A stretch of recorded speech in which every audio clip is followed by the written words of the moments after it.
Si vous pensez que le silence a un prix, c'est que vous ignorez tout de la rage d'une femme qui a vu un enfant souffrir.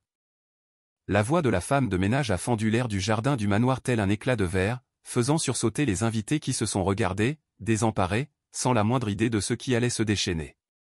Près de l'hôtel fleuri, la mariée s'est immobilisée, son sourire de façade s'effondrant de son visage, et le millionnaire a senti un poids de glace lui comprimer la gorge.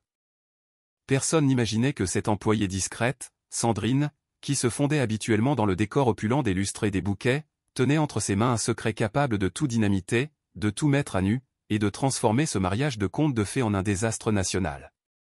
Mais avant d'en arriver là, il existe une vérité trouble que personne n'a encore eu le courage de révéler. Avant toute chose, dites-moi, d'où est-ce que vous me regardez en ce moment? Quelle heure est-il chez vous? Et n'oubliez pas de liker la vidéo, de la partager et de vous abonner. Maintenant, prenez une grande inspiration, car vous allez assister à la manière dont une fillette vulnérable, une fiancée calculatrice et une femme de ménage que personne n'attendait ont fait basculer le destin d'un millionnaire, et nul n'était prêt pour la suite. Depuis le début, le manoir des Montaigne, imposante bâtisse perdue en Provence, semblait baigner dans une atmosphère glaciale qui lui était propre. Un silence pesant glissait le long des murs de marbre et s'insinuait dans les couloirs interminables, où les domestiques marchaient sur la pointe des pieds, retenant leur souffle, aux aguets des changements imposés par l'arrivée de Manon Dubois, la future épouse de Nicolas Lambert. Elle se pavanait dans les salons avec une grâce artificielle et un sourire qui ne parvenait jamais à réchauffer son regard, imposant de nouvelles règles, des critiques acerbes et une aura qui semblait geler l'air. À ses côtés, sa mère, Monique Dubois, scrutait chaque recoin avec une minutie dérangeante, jaugeant les objets, les lieux et les gens comme des pions sur un plateau de jeu secret. Sandrine, la femme de ménage de 35 ans, observait ces bouleversements avec l'acuité de celle qui vit dans l'ombre et déchiffre ce que les autres ignorent. Elle notait les portes claquer trop vivement, les conversations qui cessaient net à son passage, et cette discipline de fer qui faisait du manoir un lieu sous tension, plus proche d'une caserne que d'une maison en fait. Dans le même temps, Sandrine sentait que quelque chose clochait derrière le sourire angélique de Manon, une soif de contrôle insidieuse qui s'intensifiait jour après jour, alourdissant l'ambiance, la rendant plus nerveuse, plus sinistre. Une intuition puissante lui soufflait que le manoir abritait un secret inavouable, une chose vivante dissimulée sous un vernis de perfection. Léa, la fille de Nicolas, âgée de 6 ans, traversait la maison comme une ombre, les épaules voûtées et le regard fixé au sol, comme si on lui avait inculqué très tôt que se faire remarquer était une menace. Son attitude se transformait du tout au tout en présence de Manon, elle se réfugiait derrière les rideaux, s'effaçait derrière les meubles, esquivait les échanges et fuyait son regard à tout prix. Ce spectacle alourdissait le cœur de Sandrine, d'autant que Nicolas, le père, trop accaparé par son travail, était persuadé que sa fiancée était une mère de substitution idéale et bienveillante, une illusion qu'il se répétait à lui-même pour apaiser sa conscience. Sandrine, elle, assistait à la face cachée du tableau, les regards méprisants, les gestes brusques, les paroles cruelles murmurées à l'abri des oreilles de Nicolas. Jour après jour, Léa semblait perdre de sa substance, devenant plus craintive, plus effacée. Sandrine la voyait dériver tel un spectre dans les couloirs, comme si elle portait un fardeau de peur inexprimable, une peur si écrasante qu'elle commençait à fissurer l'harmonie de façade de cette maison impeccable, et personne, hormis elle, ne semblait prendre la mesure de ce changement. La situation a basculé lorsque Manon, dans un monologue trop bien préparé, a lancé l'idée d'inscrire Léa dans un pensionnat, prétextant que cela favoriserait son épanouissement. Nicolas, à bout de force et se fiant aveuglément à sa future femme, a acquiescé sans poser de questions. Sandrine a scruté le visage de Manon tandis qu'elle déroulait son argumentaire. Nulle tendresse, nulle affection, seulement une fébrilité mal contenue qui brillait dans ses yeux. Et Monique, à ses côtés, arborait un sourire qui a donné des frissons à Sandrine. Quelques jours plus tard, la petite a été conduite au soi-disant pensionnat. Pas d'adieu déchirant, pas de larmes, pas même une photo. Dès lors, plus rien n'avait de sens. Manon prétendait que Léa était aux anges, qu'elle téléphonait chaque jour, qu'elle adorait sa nouvelle vie, mais personne n'a jamais vu ou entendu la fillette. Pas de photo, pas de nom d'établissement, pas la moindre preuve que l'enfant allait bien. Et plus Sandrine insistait, plus Manon changeait de sujet avec une dextérité suspecte, imposant une chape de silence, comme si tout le monde était complice d'une mascarade dont il ne fallait pas parler. Les semaines passant, Sandrine a senti l'inquiétude gagner les autres employés. Chacun gardait pour lui des bribes d'anomalies qui, une fois rassemblées par Sandrine, dessinaient un tableau alarmant. La cuisinière affirmait avoir entendu Manon crier au téléphone. Le jardinier disait surprendre Monique la nuit dans le parc, déplaçant des boîtes et des dossiers. Le gardien a confié que Manon lui avait ordonné de boucler l'accès à certaines ailes du manoir. Une ambiance d'oppression s'installait, comme si la demeure était méthodiquement purgée et réagencée selon un plan secret. Bien qu'elle n'eût aucune preuve tangible, Sandrine sentait que Léa était délibérément effacée de la mémoire des lieux, que son absence était traitée avec une normalité suspecte, comme si cela arrangeait tout le monde. Et même si elle ne pouvait mettre le doigt sur le problème exact, chaque détail, chaque geste, chaque silence renforçait son pressentiment qu'une tempête se préparait. Le point de non-retour a été atteint quand Sandrine a surpris Monique Dubois en train de farfouiller dans les archives personnelles de la famille Lambert. Des documents confidentiels, enfermés dans le bureau dont seul Nicolas avait la clé. La femme, prise sur le fait, a refermé un dossier en vitesse, esquissant un sourire trop forcé pour être sincère. Un sourire qui criait la culpabilité, l'angoisse et peut-être la peur. Elle a bredouillé une excuse bancale, prétendant chercher des détails pour l'organisation du mariage, mais le tremblement de ses mains et son regard fuyant la trahissaient. En quittant la pièce, Sandrine a su qu'elle venait de voir une scène qu'elle n'aurait jamais dû voir, la pièce d'un engrenage bien plus sinistre qu'elle ne l'avait imaginé. Dès ce jour, elle a redoublé de vigilance. Elle a constaté que Manon était plus tendue, plus cassante, plus irritable, comme une personne qui craint de perdre le contrôle d'un secret. Sa mère, elle, arpentait le manoir telle une geôlière, veillant à ce que chaque rouage de leur plan reste en place. Plus le mariage approchait, plus le manoir semblait sur le point d'imploser sous l'effet d'une tension invisible. Sandrine voyait bien que les préparatifs étaient menés avec une frénésie anormale, les fleurs inspectées 10 fois, les chaises alignées au cordeau, les timings millimétrés. Manon faisait les 100 pas, comme si chaque détail était une digue contre une catastrophe qu'elle était la seule à anticiper, tandis que sa mère contrôlait la liste d'invités, le personnel, les allées et venues, comme si elle redoutait une intrusion. Nicolas, épuisé et déconnecté, semblait de plus en plus anxieux, comme si une alarme intérieure sonnait sans qu'il ne puisse l'identifier. Il tentait de l'ignorer, submergé par ses obligations et la confiance aveugle qu'il accordait à Manon. Sandrine, en reliant tous les indices qu'elle avait collectés, a compris que la date du mariage n'était pas une fête, mais une date butoir, une ligne d'arrivée que Manon devait franchir avant que la vérité n'éclate, une vérité qui se tapissait dans l'ombre de la maison et dont la présence se faisait de plus en plus sentir. Sandrine a commencé à comprendre qu'au-delà des changements évidents, Manon et sa mère opéraient selon un schéma de contrôle total, comme si le manoir était devenu leur terrain de jeu où chaque employé était une pièce à surveiller, à déplacer, à utiliser tant qu'il était utile à leur cause.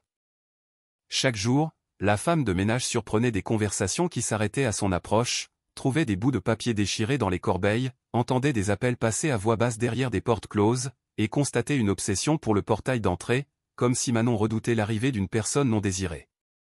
Le plus troublant était l'attitude des proches invités à la maison. Tous répétaient en chœur que Léa s'épanouissait au pensionnat, alors qu'aucun n'avait parlé à l'enfant, preuve que Manon leur servait la même fable.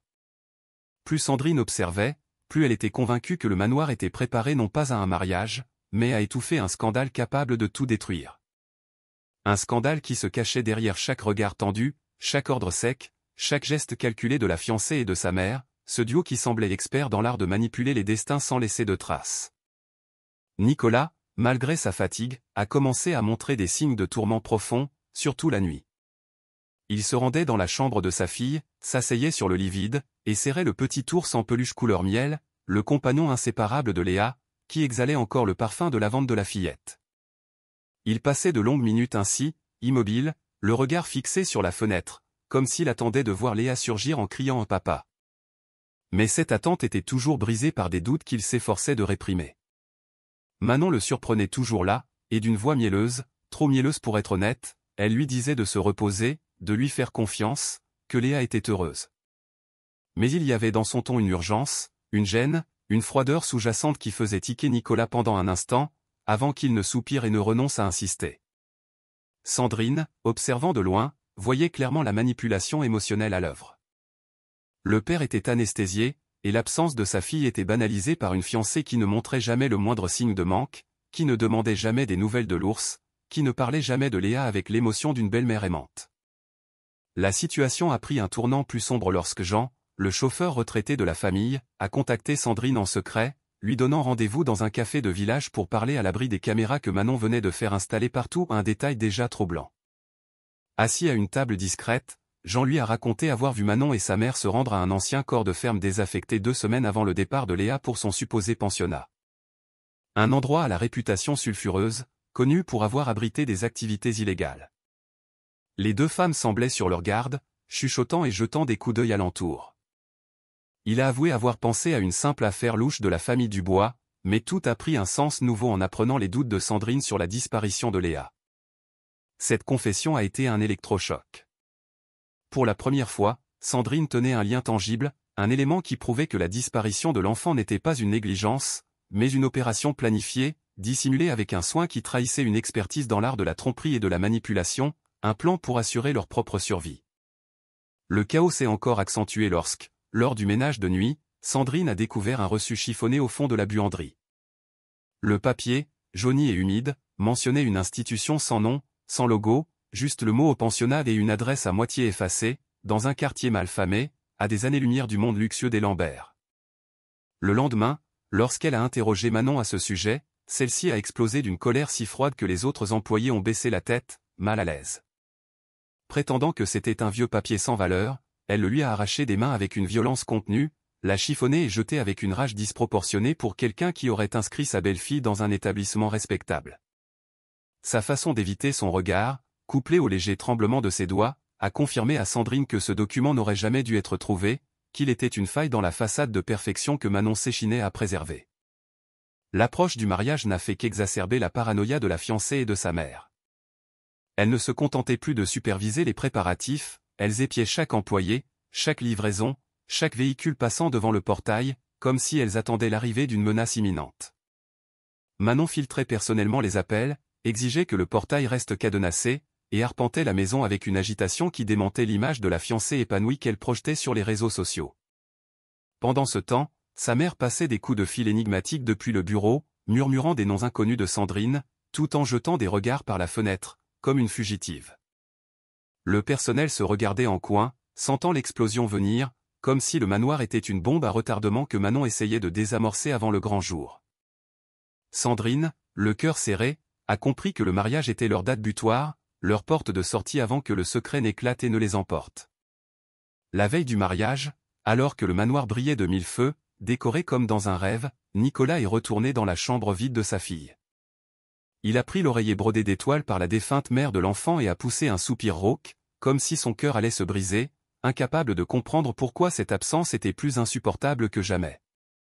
Quand Manon l'a trouvé là, perdue dans ses pensées, elle a déployé sa voix suave et manipulatrice pour dédramatiser sa peine, lui assurant que Léa était heureuse et entourée.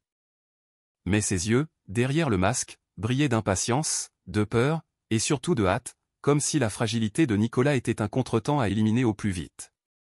Nicolas a tenté un sourire, mais son visage trahissait un homme qui s'efforce de croire à une fiction. Sandrine, témoin silencieux, a senti que la conscience de cet homme se réveillait enfin, que la vérité, longtemps étouffée par des mensonges savamment tissés, était sur le point de jaillir. Sandrine s'est levée le jour du mariage avec la certitude qu'une catastrophe était imminente. L'air était électrique, chaque son dans la maison semblait amplifié, tendu, comme un présage qui faisait battre son cœur plus vite.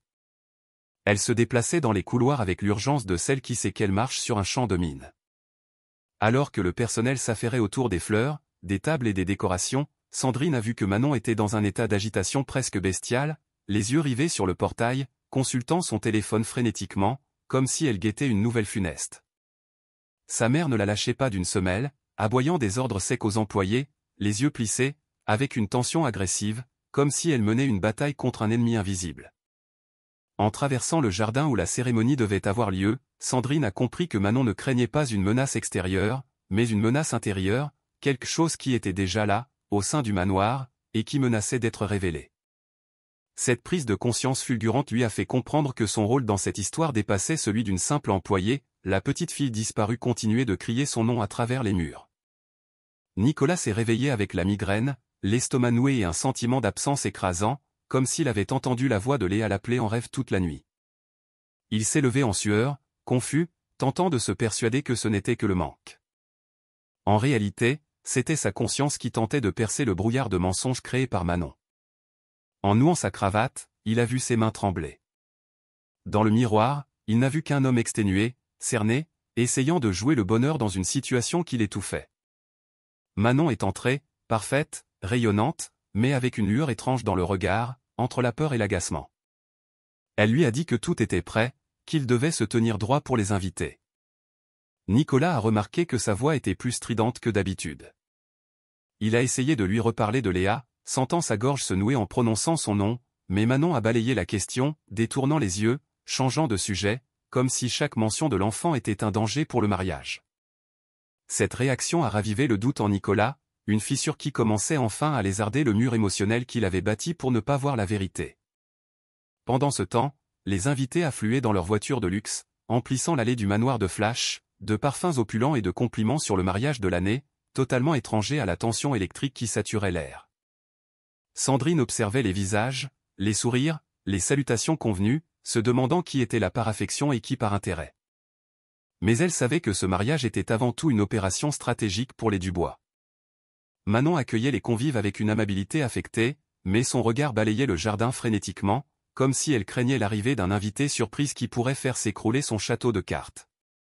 Sa mère, agrippée à sa coupe de champagne, surveillait tout comme un cerbère, donnant des ordres aux agents de sécurité, leur faisant vérifier le portail encore et encore, et répétant « Aujourd'hui, pas de fausses notes ». Une phrase que Sandrine a surprise et qui lui a glacé les os. Alors qu'elle finissait de dresser la table de dessert, la femme de ménage a vu une scène qui l'a pétrifiée. Manon et sa mère se disputaient à voix basse, avec des gestes secs et des visages crispés, comme si un imprévu majeur venait de survenir. Les musiciens s'installaient dans le jardin décoré de fleurs blanches et de bougies, mais Sandrine a vu qu'eux aussi échangeaient des regards perplexes quand Manon a surgi en coulisses, leur ordonnant de tout réorganiser pour la énième fois, déplaçant des chaises, changeant des arrangements déjà impeccables, dans un état de fébrilité que personne ne pouvait plus ignorer. Sa mère se faufilait entre les rangées, murmurant des ordres, demandant de vérifier les caméras, de fermer les fenêtres du salon, de contrôler la porte latérale. Sandrine a compris qu'elle ne cherchait pas à protéger le mariage, mais à empêcher une fuite. Alors que le soleil de fin d'après-midi baignait le jardin d'une lumière dorée, le cœur de Sandrine s'est emballé. Tout semblait converger vers un point de rupture, comme si l'univers lui-même s'apprêtait à dévoiler ce que personne n'osait dire. C'est là qu'elle a vu que l'une des portes latérales du manoir, celle qui était toujours cadenassée, était entr'ouverte. Comme si quelqu'un était sorti ou s'apprêtait à entrer discrètement. Ce détail, infime et pourtant colossal, a convaincu Sandrine que la journée ne se finirait pas en applaudissements, mais en hurlements. Nicolas est enfin sorti de sa chambre pour saluer ses témoins, mais son esprit était ailleurs, comme happé par une autre réalité. Sandrine l'a vu marquer un temps d'arrêt dans le couloir, fixant la porte de la chambre de Léa pendant de longues secondes, le visage dévasté par une culpabilité silencieuse. Il a effleuré la poignée, pris une inspiration comme pour oser l'ouvrir, mais Manon l'a appelé du haut des escaliers, brisant l'instant et le rappelant à son rôle de fiancé modèle.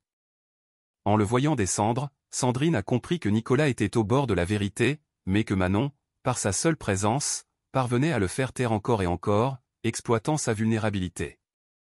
En se dirigeant vers l'hôtel, Nicolas n'avait pas l'air heureux. Il semblait être un acteur dans sa propre vie, suivant un script imposé. C'est à cet instant que Sandrine s'est juré de ne pas laisser ce mariage se conclure sur la disparition de cet enfant. Le silence de Léa criait trop fort en elle. Quand la cérémonie a débuté, la musique douce a empli le jardin d'une fausse quiétude. Car derrière chaque note, il y avait une tension que les invités ne pouvaient nommer mais qu'ils ressentaient, comme une lourdeur dans l'air, la prémonition qu'un intrus allait bientôt faire irruption dans cette scène d'amour factice. Manon remontait l'allée, resplendissante dans sa robe, mais Sandrine a noté que ses pas étaient trop rapides, comme si elle avait peur d'être arrêtée en chemin, comme si elle voulait prononcer le oui avant que son monde ne s'écroule. En arrivant à l'hôtel, Sandrine a vu sa mère se poster près de la porte latérale, le regard rivé sur le couloir sombre derrière le manoir, avec une expression de pure terreur mal dissimulée, comme celle qui sait qu'un fantôme du passé s'apprête à faire son entrée. Nicolas essayait de sourire, mais ses yeux brillaient, sa respiration était courte et ses mains tremblaient. Un instinct plus fort que tout lui hurlait que ce mariage était une erreur fatale. Et puis, à la seconde même où le célébrant a ouvert son livre, Sandrine a entendu un bruit sec venant de la porte latérale. Un claquement, un grincement, un signal qui l'a glacée jusqu'à la moelle, car elle savait que le secret était sur le point de se révéler. Le bruit de la porte latérale a fait vibrer le jardin. Un craquement si brutal et si discordant dans cette ambiance feutrée que même les invités les plus dissipés ont levé la tête, comme si la musique s'était tue un instant, laissant une brèche à la vérité pour s'infiltrer. Manon s'est raidie, puis a tenté de faire bonne figure, broyant son bouquet de fleurs. Sa mère a fait 2 pas en avant, comme pour faire barrage à ce qui allait surgir. Sandrine, elle, a senti son estomac se tordre. Ce bruit n'était pas un accident. C'était la première fissure dans l'édifice du mensonge. Les musiciens se sont regardés, décontenancés. Même Nicolas, jusqu'alors perdu dans ses pensées, a tourné la tête vers la porte, le visage troublé, comme si un radar paternel s'était mis à hurler en lui qu'il devait regarder, qu'il devait savoir. Alors que le célébrant tentait de calmer le jeu, Sandrine a reculé d'un pas, consciente qu'elle n'assistait plus à un mariage, mais à l'effondrement en direct d'une imposture monstrueuse. La porte latérale s'est ouverte, lentement, presque à regret, comme si le bois lui-même répugnait à libérer ce qu'il avait si longtemps contenu. Quand la lumière du jardin a éclairé le couloir sombre, un silence de mort est tombé sur l'assemblée. Manon a porté la main à sa bouche, livide. Sa mère a murmuré si bas que seule Sandrine a entendu « Non, pas maintenant ». Des mots qui étaient un aveu. Nicolas s'est penché en avant, le pouls battant à tout rompre, car quelque chose dans cette pénombre semblait l'appeler, réveillant en lui un instinct si puissant, si paternel, qu'il a senti ses genoux fléchir. Sandrine a serré les poings. La petite silhouette qui se dessinait dans l'embrasure de la porte lui était si familière que son souffle s'est bloqué. Elle était frêle, lente, comme quelqu'un qui n'a pas vu le soleil depuis une éternité. Quand la fillette a fait un premier pas dans la lumière, le visage encore baissé, le jardin entier a retenu son souffle, comme si la réalité venait de voler en éclats. Monique Dubois a tenté de se précipiter vers la porte, mais s'est empêtrée dans le tapis et s'est effondrée à genoux, le visage déformé par la terreur. Non pas la peur de l'enfant, mais la peur des conséquences de son apparition. Manon, en panique, secouait la tête, répétant « non, non, non » d'une voix si affolée que plusieurs invités ont reculé, gagnés par la contagion de sa terreur. Nicolas a fait 2 pas, chancelant, les yeux noyés de larmes, car il reconnaissait cette démarche, cette silhouette, cette fragilité, cette présence qui n'aurait jamais dû quitter sa vie. Sandrine ne pouvait la quitter des yeux. Même sans voir son visage, son état physique était alarmant. Des épaules osseuses, des bras décharnés, des jambes mal assurées, une robe rouge sale et déchirée qui pendait sur elle comme un signal de détresse. À chaque pas de l'enfant, le jardin semblait se contracter, forçant chacun à affronter une vérité si terrible que même le ciel, si bleu quelques instants plus tôt, semblait s'assombrir.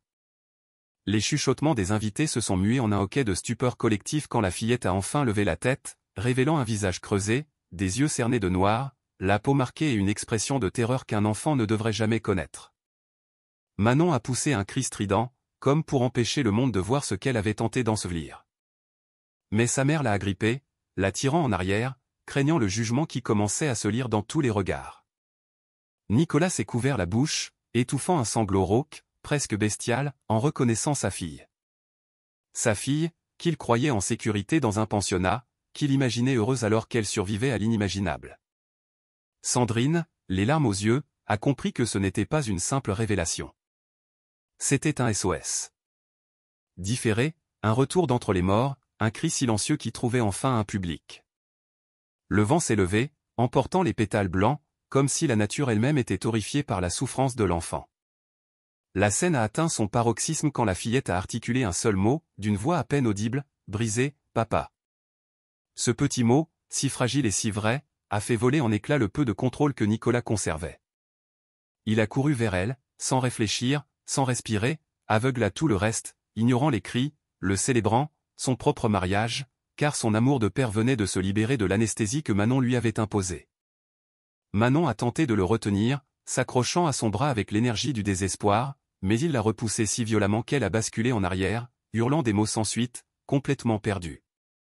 Monique Dubois a voulu s'interposer, mais les invités l'ont bloquée, révoltée, comprenant qu'une chose immonde se cachait derrière cette scène. Sandrine est tombée à genoux, secouée de sanglots silencieux, car la vérité était là, sous ses yeux, et Léa, amaigrie, fragile, blessée, en était la preuve vivante. Et tandis que Nicolas la serrait contre lui, comme pour la protéger du monde entier, comme pour réparer une âme trop jeune pour tant de douleurs, le jardin tout entier a compris que ce mariage était une imposture et que le cauchemar ne faisait que commencer. L'étreinte de Nicolas et Léa a figé le temps, comme si le monde s'était mis en pause pour assister à ces retrouvailles impossibles. Alors que le père serrait sa fille avec une force qui brisait le cœur des témoins, Manon a commencé à reculer, comme écrasée par le poids de ses mensonges, de ses manipulations, de ses sourires factices. Sa mère, comprenant que tout était perdu, a essayé de l'entraîner au loin, mais ses jambes semblaient clouées au sol, incapables de supporter le fardeau de la culpabilité qui jaillissait enfin des ténèbres du manoir. Les invités, pétrifiés, ne manquaient pas une miette de la vérité qui se dévoilait. Sandrine s'est relevée, les jambes flageolantes, mais elle savait qu'elle devait intervenir. Il y avait encore des zones d'ombre, des pièces manquantes au puzzle macabre des Dubois. En s'avançant vers l'autel, elle a vu les regards changer. Elle n'était plus une simple femme de ménage, mais la détentrice d'une vérité explosive, capable de pulvériser des réputations. Le vent soufflait en rafale, soulevant les pétales et les cheveux, comme si la nature elle-même voulait balayer les mensonges. Monique Dubois, aux abois, tentait de soustraire sa fille au regard, lui murmurant agressivement qu'elle pouvait encore reprendre le contrôle, inverser la narration. Mais Manon avait sombré, bredouillant des phrases sans queue ni tête, désignant l'enfant d'un doigt tremblant, comme pour se persuader que Léa n'était qu'une hallucination. Les invités ont commencé à murmurer leur indignation, certains se levant, d'autres sortant leur téléphone pour immortaliser la scène, car ce qui se passait dépassait l'entendement, révélant une cruauté insoupçonnée derrière le luxe et les bonnes manières. Nicolas, toujours à genoux avec sa fille, a lentement levé un visage ravagé par les larmes et a fixé Manon. Son regard, un mélange de douleur et de fureur, a arraché un hoquet de terreur à la mariée. Elle a reculé, s'est empêtrée dans sa robe, essayant de balbutier une justification, mais sa voix s'est brisée. Sandrine, en voyant cela, a su que le moment était venu, que ce qui allait suivre serait encore pire. Alors, dans le silence de plomb qui s'est abattu sur le jardin, Léa a ouvert les yeux et a regardé Sandrine, comme si elle reconnaissait la seule personne à avoir perçu sa souffrance. La femme de ménage a senti sa poitrine se serrer à en suffoquer. Ce regard contenait des mois de calvaire, d'abandon, de peur. Elle s'est approchée, s'est agenouillée près de Nicolas et a doucement touché la main de l'enfant, lui disant d'une voix étranglée qu'elle était là, que c'était fini, qu'elle n'était plus seule. Manon a hurlé, « Sortez-moi cette femme d'ici !» Mais personne n'a bougé. Tous les regards étaient fixés sur l'enfant frêle qui luttait pour rester consciente.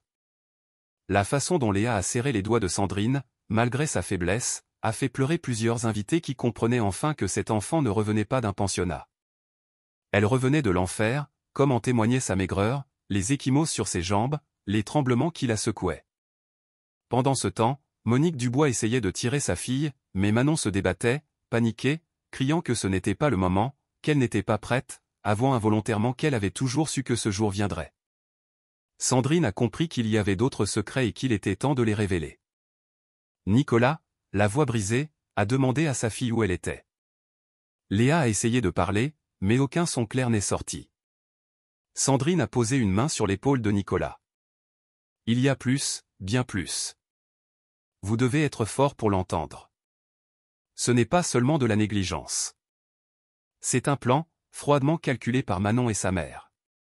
Les invités ont commencé à se regrouper, horrifiés, comprenant que l'histoire était encore plus sordide qu'ils ne le pensaient. Manon, hors d'elle, a crié à tout le monde d'ignorer Sandrine, qu'elle mentait. Mais sa voix n'avait plus aucun poids. C'était le cri d'une bête traquée qui voyait son masque tomber devant son témoin. Quand sa mère a voulu intervenir, Sandrine a levé la main, demandant le silence pour que Léa puisse parler. Le jardin s'est tu. Même le vent a suspendu son souffle. Et l'enfant a murmuré, de la voix la plus fragile au monde, « Elle m'a laissé là-bas ». Ces quelques mots ont eu l'effet d'une déflagration, déclenchant des cris de colère. Chaque syllabe portait le poids de mois de souffrance. En les entendant, Manon s'est effondrée, le visage dans les mains. Sandrine a compris qu'il n'y avait plus de retour en arrière. L'histoire devait être racontée, et elle seule avait toutes les pièces. Elle a pris une inspiration, s'est levée, et s'est adressée à l'assemblée, à Nicolas, à la caméra du vidéaste qui, au lieu de filmer un mariage, filmait la chute d'une dynastie. D'une voix ferme, malgré les larmes, elle a raconté les documents cachés, les comportements suspects, les conversations surprises. Tout prouvait que Léa n'avait jamais mis les pieds dans un pensionnat, mais dans un lieu clandestin, un mouroir pour enfants indésirables. Les invités ont suffoqué d'horreur. Manon a tenté de se jeter sur Sandrine, mais 2 témoins l'ont maîtrisée, lui criant de ne pas approcher l'enfant.